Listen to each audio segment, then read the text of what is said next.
November 1720. Inside a courtroom in Spanish Town, Jamaica, the British Empire prepared to make an example out of another captured pirate crew. The Golden Age of Piracy was collapsing fast. Public executions were becoming common. Governors wanted control restored across the Atlantic.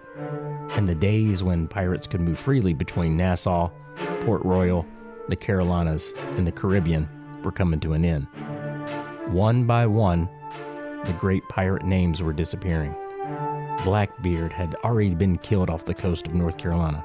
Stede Bonnet had been hanged in Charleston. The British government was no longer tolerating pirates. They were now enemies of imperial commerce.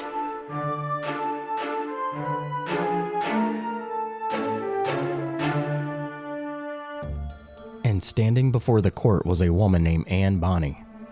Witnesses claim she wasn't just a bystander. Oh no, she carried pistols and machetes aboard ship. They described her wearing men's clothing during raids and threatening prisoners alongside Calico Jack Rackham's crew during the final violent years of Atlantic piracy. The court found her guilty. The sentence was death by hanging. But just before the British Empire could close the book on Anne Bonny forever, she made one final move. She claimed she was pregnant. The execution was delayed. But then she vanished.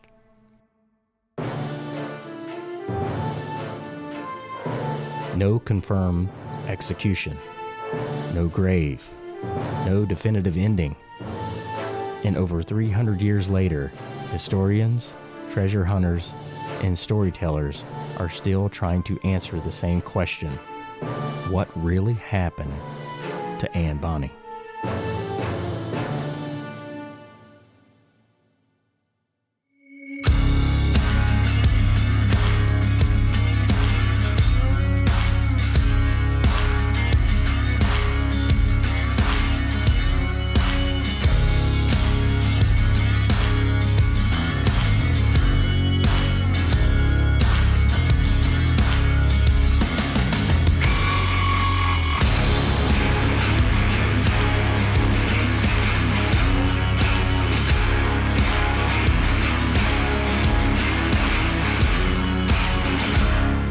Welcome to the Southern Blueprint Podcast. I'm your host, Matt Swift. Heads up, scallywags. We are heading into the world of piracy and talking about one of the most notorious and most interesting pirates of all time, Anne Bonny.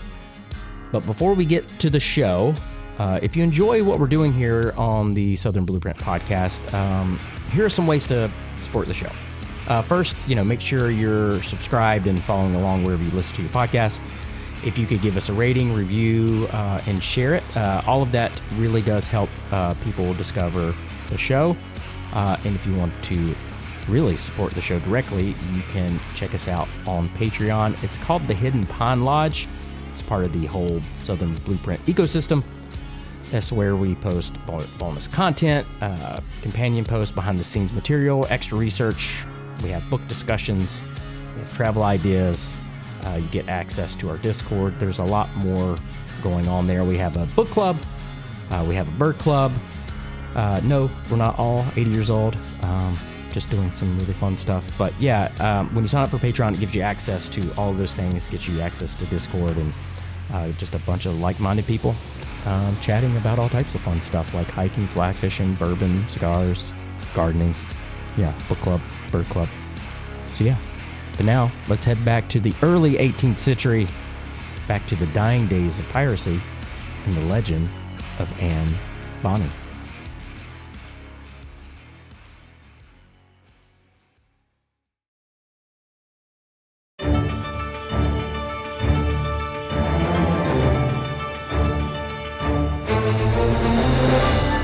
Anne Bonny's early life survives mostly through later pirate biographies, especially one enormously influential book published in 1724 called A General History of Pirates. The book is often referred to as the Bible of pirate history. And even that title needs some caution. The book is certainly valuable. It preserves stories and names that otherwise may have vanished completely. But it was also written to entertain. It dramatized events. It leaned into scandal. It blurred the lines between journalism and storytelling. And nowhere is that more obvious than with Anne Bonny. According to A General History of Pirates, Anne was born around 1697 in County Cork, Ireland, and from the very beginning, scandal followed her.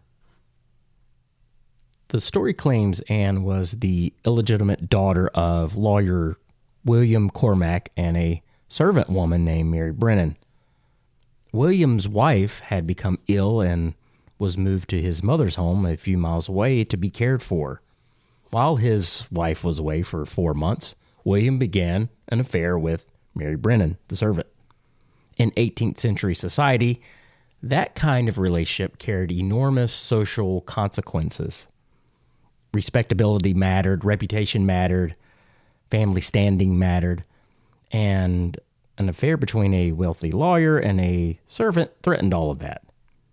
According to later retellings, William attempted to hide the existence of the child by dressing young Anne as a boy during parts of her childhood, though historians debate how much of that story is literal truth versus dramatic embellishments, added later by pirate writers looking to make Anne's story even more sensational.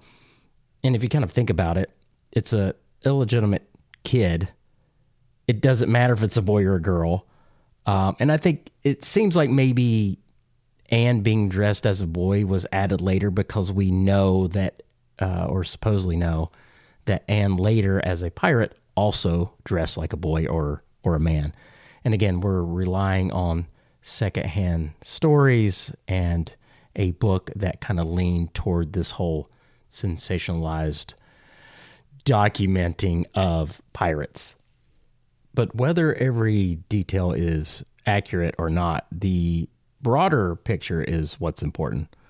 Anne Bonny enters history already existing outside the accepted rules of society. She was not born into stability. She was born into secrecy, scandal, and social tension. And eventually, according to the traditional story, the situation in Ireland became difficult enough that William Cormac left for the American colonies, bringing Anne and him to the Carolinas. This is important because if you only tell Anne Bonny as a Caribbean pirate story, you miss the world that made her possible. Pirates did not appear out of nowhere. They were products of empire, war, trade, slavery, poverty, opportunity, and geography. They came from the same ports that created colonial fortunes. They moved along the same routes as merchants. They knew the same harbors, the same river mouths, the same islands, the same corrupt officials, and the same markets where stolen goods could quietly become somebody else's profit. And in the early 1700s, Charleston sat right in the middle of that world. Charleston was not yet the polished historic city people walk through today with carriage tours, pastel homes, iron gates, and candlelit restaurants. In Anne Bonny's time, it was a hard colonial port, still growing, still dangerous, and already deeply connected to the brutal machinery of the Atlantic economy. Ships moved in and out carrying rice, indigo, timber, deerskins, rum, sugar, manufactured goods, and enslaved human beings. Enormous wealth passed through the harbor, but so did violence, disease, corruption, and fear. That wealth came at a staggering human cost. Charleston became one of the central entry points for enslaved Africans brought into British North America. Historians commonly note that roughly 40% of enslaved Africans transported into what became the United States through Charleston. That fact matters here, not because Anne was directly responsible for that system, but because the world she entered was built on the same Atlantic routes and also made piracy possible. The same ocean that carried plantation wealth carried stolen cargo. The same ports that made merchants rich attracted smugglers, privateers, and pirates looking for opportunity. By the early 18th century, Charleston was not merely aware of piracy, it was living with it. Pirates had long understood the value of the Carolina coast. The coastline was difficult to police, with inlets, creeks, barrier islands, and long stretches where ships could slip in, resupply, hide, or wait for a prize ship to capture. The Caribbean was not separate from the Carolinas. It was connected to it. Nassau, Jamaica, Charleston, and the North Carolina coast were all part of the same maritime world. Then, in May of 1718, Charleston received one of the clearest reminders imaginable that piracy was not some distant problem happening in the Caribbean waters far away. And that's because Blackbeard came to the harbor. Blackbeard and his flotilla blockaded Charleston Harbor. Ships could not come and go freely. Prominent passengers were taken hostage. The city was forced into negotiation with pirates at its own front door. And the ransom demand was not treasure, not jewels, not a chest of gold. It was medicine. The story has often been repeated because it feels almost absurd, but it reveals something very real about the pirate world. And I already did an episode on this on Blackbeard. If you haven't listened to that, go check it out. But not all pirates wanted gold. They needed supplies. They needed medicine, food, ammunition, tools, rope, and anything else that could keep a ship alive. A pirate crew was a floating criminal enterprise, and every enterprise needs logistics. According to accounts, Blackbeard demanded a chest of medicines, possibly connected to the treatment of disease among his crew. Charleston paid the price. The hostages were released, and the pirates sailed away. But the message was unmistakable. Charleston could be touched. The empire, the British Empire, could be embarrassed. And pirates could still bring one of the most important ports in British North America to a standstill. That same year, however, the tide began to turn hard against them. Blackbeard was killed in November 1718 off the coast of North Carolina in a brutal fight with forces connected to Virginia's Lieutenant Governor, Alexander Spotswood. Stead Bonnet, the wealthy Barbados planter who abandoned polite society for piracy and became known as the gentleman pirate, was captured, tried, and hanged in Charleston. His execution, along with members of his crew, became part of Charleston's own pirate history. The gallows were not a metaphor. They were now policy. People were fed up of pirates. And this is the world Anne Bonny enters into the story. Unlike Blackbeard, Anne does not leave behind a thick trail of official letters and colonial correspondence.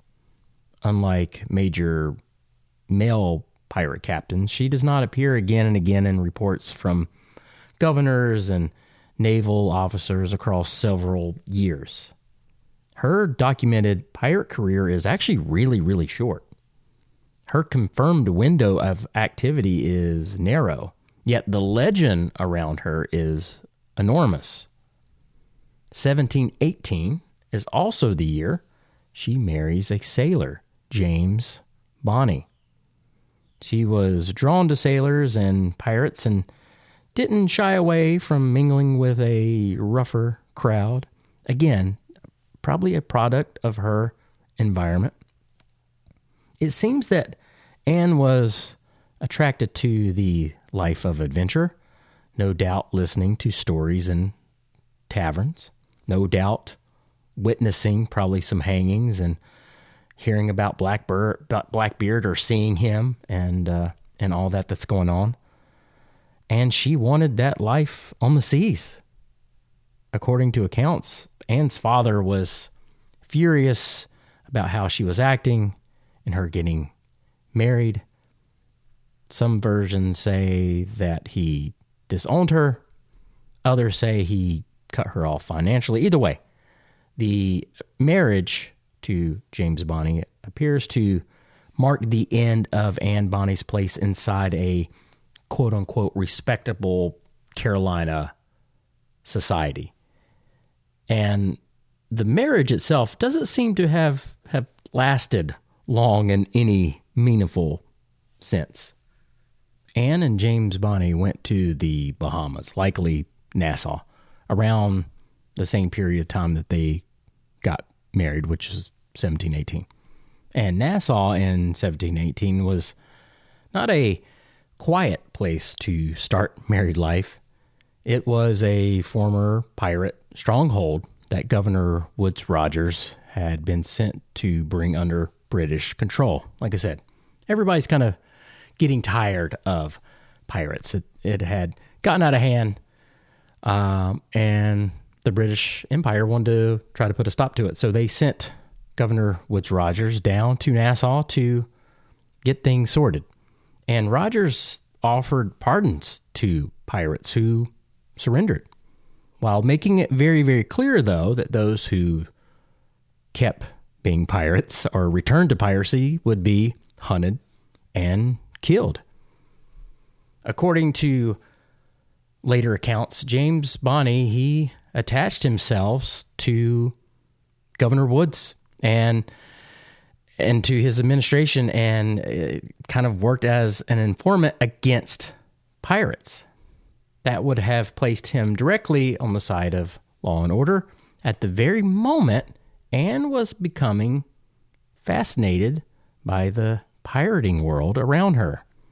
It was here and now that Anne encountered a famous gentleman, and that is Calico Jack Rackham. And she soon abandoned her husband to join Rackham's pirate crew. And I think this is interesting. But again, you have to take everything with a grain of salt because nothing is actually written down in stone, and you can actually verify this stuff. But it seems like Anne was attracted to the bad boys, to adventure and piracy. I mean, she's living in the Carolinas and no doubt, is going into taverns and listening to pirate stories and being around pirates and sailors and merchants. And, Blackbeard comes to the Charleston harbor, and, that's about the same time that she marries James Bonny. And I don't know, did she marry him so she could get away from, the Carolinas and that life? Or did she really like James? And then when they got to Nassau, maybe things change, situation changes. But it seems like, once James made the decision to side with the governor and, start hunting down pirates and being a part of that, Anne went the other way. And that's why she joined Calico Jack. But I think it's an interesting part of her story and legend. And I say legend again because we can't verify any of this stuff, really, other than she was with Jack Rackham. Jack Rackham was called Calico Jack because of his taste for colorful calico clothing. He was very flamboyant. And that detail has endured because it gives him character. He's not just a pirate, he's a stylish one, and a man who cared about his appearance and had some swagger and definitely had a reputation and I could probably see why Anne was maybe attracted to that. Rackham was not, the most successful pirate of the age, but he remains one of the most recognizable, partly because of his connection to Anne Bonny and Mary Read, who we'll get into in a little bit, and partly because the flag associated with Calico Jack, the skull with crossed cutlasses, became one of the most, iconic pirate images in popular culture. According to a general history of pirates, Rackham even offered to pay James Bonny to divorce Anne, as though she could be, I guess, transferred like property or something. I don't know. James refused. Anne, unsurprisingly, did not remain where she was and where she was expected to remain. And like I said, she left James and went with Calico Jack. And this is where Anne Bonny stops being a scandalous colonial woman and becomes a true outlaw of the sea.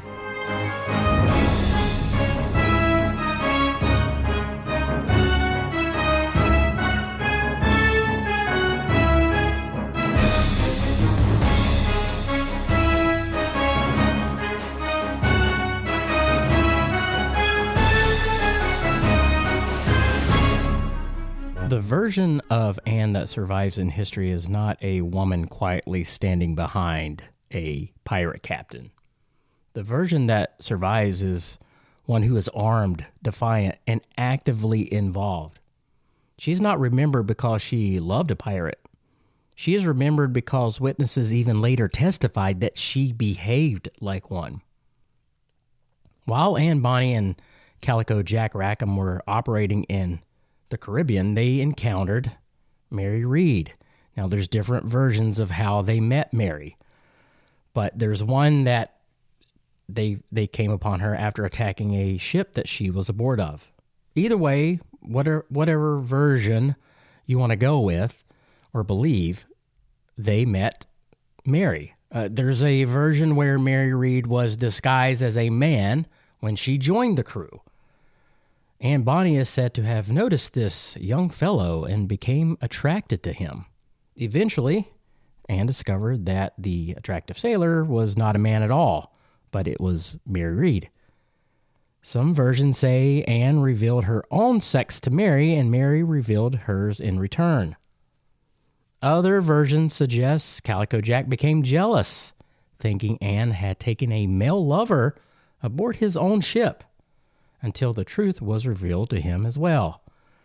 That is where the story kind of begins to blur between history, scandal, and 18th century sensationalism.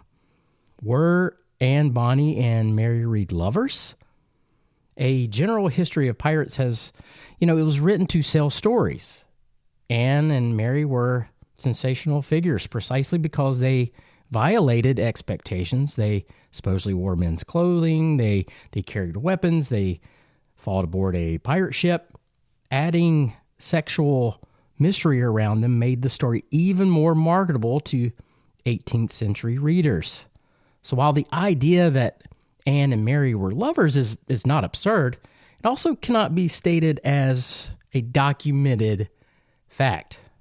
What we can say is Anne Bonny, Mary Read, and Calico Jack Rackham became one of the most infamous trios in pirate history.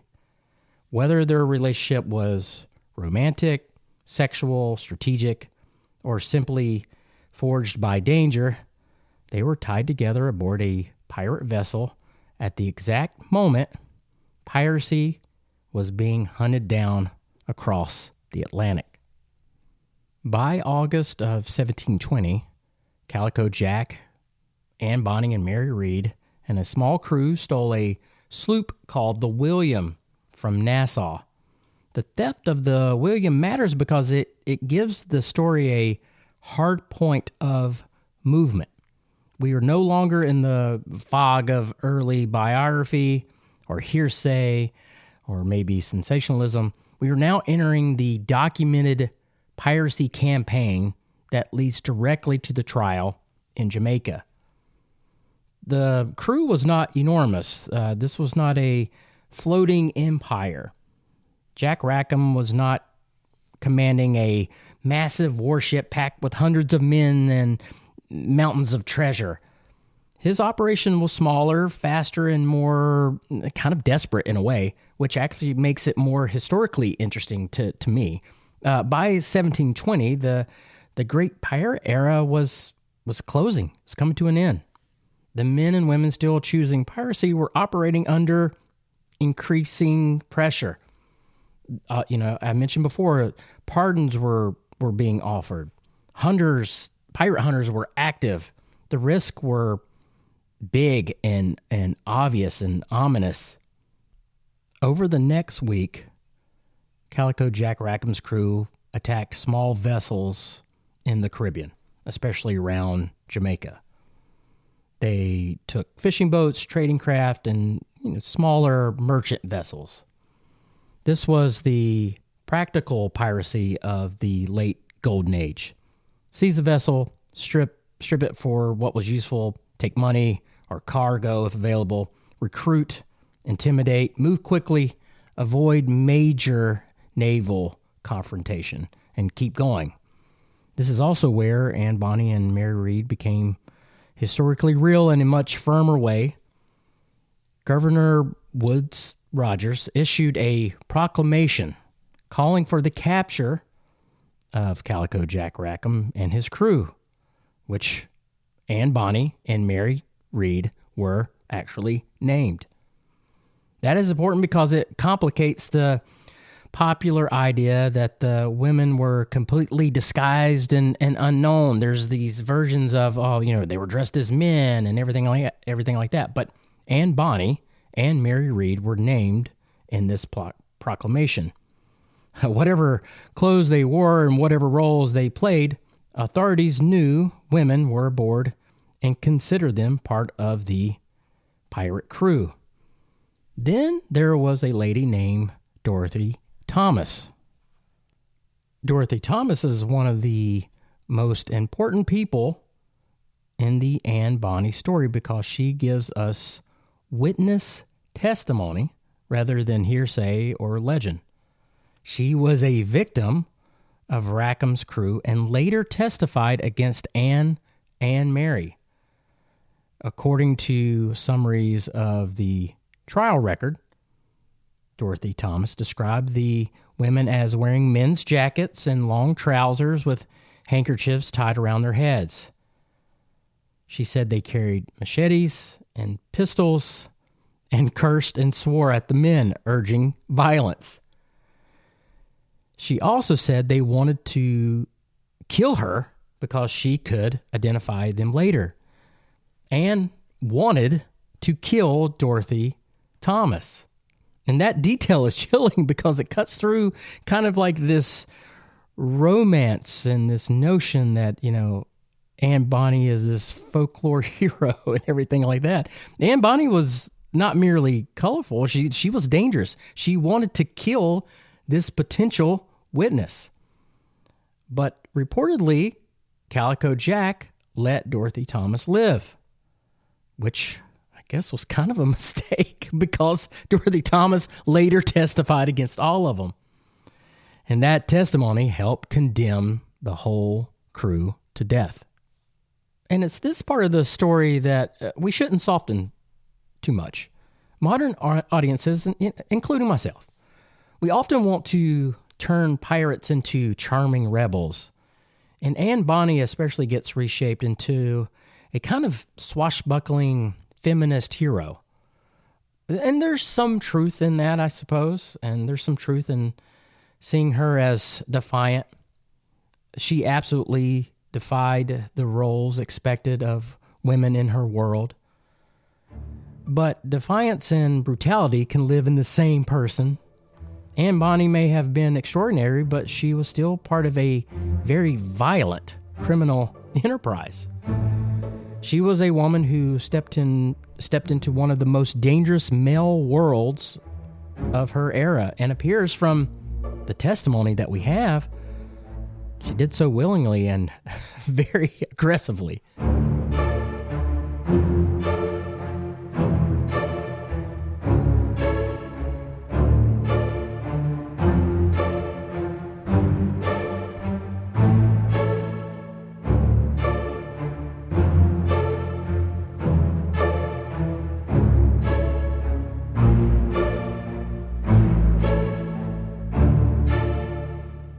As I mentioned earlier, Governor Woodes Rogers issued a proclamation calling for the capture of Calico Jack Rackham and his crew.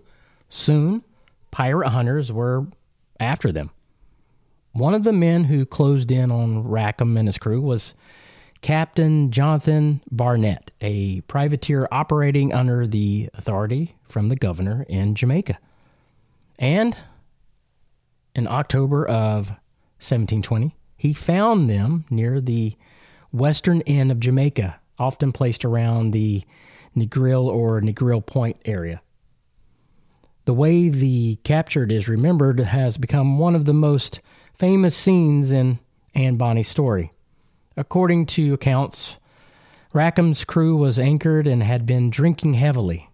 They were not prepared to fight.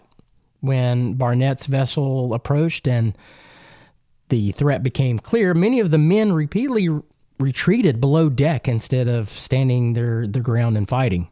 Mary Read, enraged by the cowardice of the crew, supposedly fired her weapon down into the hold where the men were, trying to force the men back up to fight. Barnett's forces overwhelmed Rackham's crew quickly. The pirates were captured alive and taken into custody.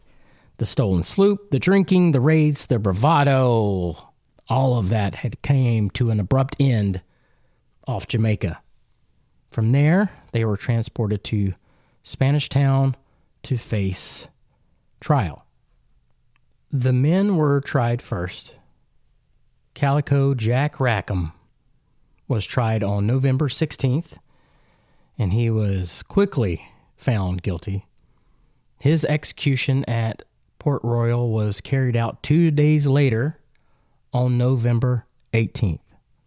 He was given the death that most pirates were given, and that was to be hanged. 10 days later, Anne Bonny and Mary Read stood before the court, condemned and knowing they would likely die within days or weeks. They were both identified as armed participants in acts of piracy. Like Jack Rackham, the trial was short and the verdict inevitable. After calling for witnesses and a brief period of discussion, the governor found Anne Bonny and Mary Read guilty of piracy and sentenced them both to be hanged. But the women were not finished yet. They both declared that they were pregnant. Now, English law forbade the execution of a pregnant woman until after childbirth, so the hanging and the execution was postponed and delayed. But then something kind of remarkable happens here. The historic record goes silent. Anne Bonny seems to have vanished. While Anne Bonny's fate is somewhat kind of unknown and it adds to the whole legend behind her, we do know that Mary Read died while imprisoned in Spanish Town around April 1721 of unknown causes. As for Anne, some speculate her father intervened and paid to have her released and took her back to the Carolinas with him, where she lived a quiet life under another name and raised a family and died in 1782, which would have made her like in her 80s. However, there is a burial registered in Spanish Town where Anne Bonny was tried, and it lists the burial of an Anne Bonny. Now, the spelling's different, but it does list the burial of Anne Bonny on December 29th, 1733, which would have been about, almost 10 years later after Anne's trial. Now, there have been articles and podcasts and TV shows that kind of talk about Anne possibly moving back to the Carolinas and perhaps family wealth and even treasure. And perhaps I might do a future episode on that where I kind of focus on maybe pirate treasure.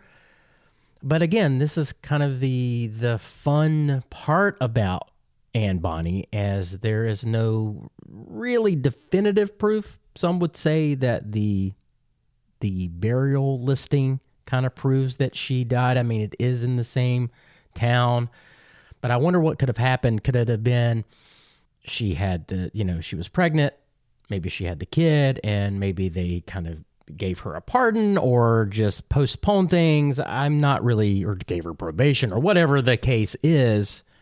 But it seems like, I mean, that is, even if she was buried there, it does list it as December 29th, 1733. So that would have been 10 years later. So, and it doesn't give the reason or cause of death.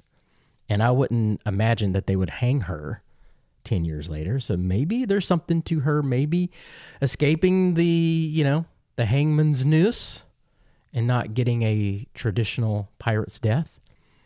So again, there's some fun legend around her, even her death. But I might come back to it because there is, I think Expedition Unknown did an episode about this where they found possibly the family home in Charleston, or right outside of Charleston, and talks about family wealth, and they find the family home, everything like that. So I might do an episode later about some buried treasure and everything like that. So I might come back to this part of the Anne Bonny story and further episodes. But again, it's just it's exciting and entertaining, and that's the great thing about Anne Bonny. Despite a career of only 61 days, Anne Bonny is among the most famous pirates in recorded history, largely, I think, because of her gender. Over the centuries, Anne Bonny's legend has inspired books and films and art. She's remembered as a woman who defied every expectation, dangerous, daring, and impossible to contain. The mystery of her fate gives the legend its enduring power. She was a ruthless pirate, a feminist icon, or was she something more complex? The stories we tell fill the gaps left by history, and in those gaps, Anne Bonny sails forever.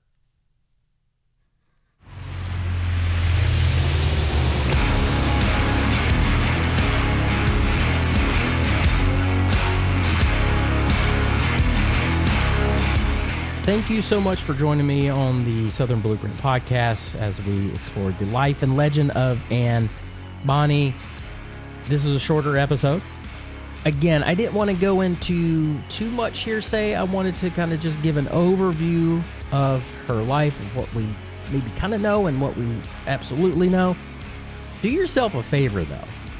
Go read any books that you can find, watch any shows. It will take you down different pockets of theories and everything like that. And again, I think that's one of the reasons why I am personally fascinated with Anne Bonny.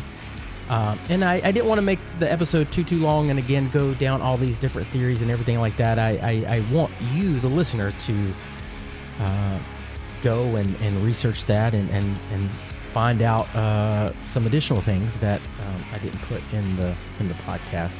But thank you so much for tuning in. If you love this episode, be sure to leave a rating and review. Like I said, it helps get the show out to more people. And as always, if you want to support the show and join our little fun community, sign up for our Patreon. It's only $4 a month. That's literally like a cup of coffee. But it helps produce the show, and it also gives you access to our online community that we're building out. And again, thank you to my liver mush loving producer, Corey Insco, for helping get this show out. But yeah, come join us on Patreon. It gets you access to the Discord. You can come chat with both of us over there about the podcast episodes, if you have any suggestions for future episodes. And also, too, We talk about all types of things. We have different topics for channels. We talk about beekeeping, gardening, fly fishing, camping, hiking, all types of stuff. So hopefully we'll see you over there. Thank you so much for tuning in, and I will see you scallywags later.